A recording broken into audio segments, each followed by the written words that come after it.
আসসালামু আলাইকুম ওয়া রাহমাতুল্লাহি ওয়া বারাকাতুহু। আশা করি সকলে ভালো আছেন। আলহামদুলিল্লাহ আপনাদের সকলের দোয়ায় আমিও ভালো আছি।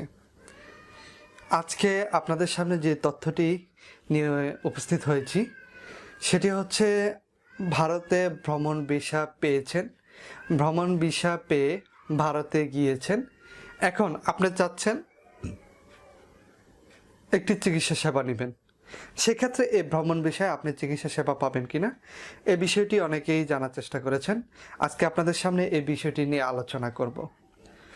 আলোচনায় যাওয়ার পূর্বে সকলকে অনুরোধ করব আমার চ্যানেলটি সাবস্ক্রাইব করে দেওয়ার জন্য এবং বেল আইকনটি ক্লিক করে দেওয়ার জন্য। আর যারা ইতিমধ্যেই আমার চ্যানেলটি সাবস্ক্রাইব করেছেন এবং আমার পাশে রয়েছেন সকলকে অন্তরস্থল থেকে জানাই আন্তরিক ধন্যবাদ। আপনাদের সহযোগিতা এবং অনুপ্রেরণায় সামনে এগিয়ে যাচ্ছি। আপনারা পাশে থাকবেন এটাই আমি আশাবাদী।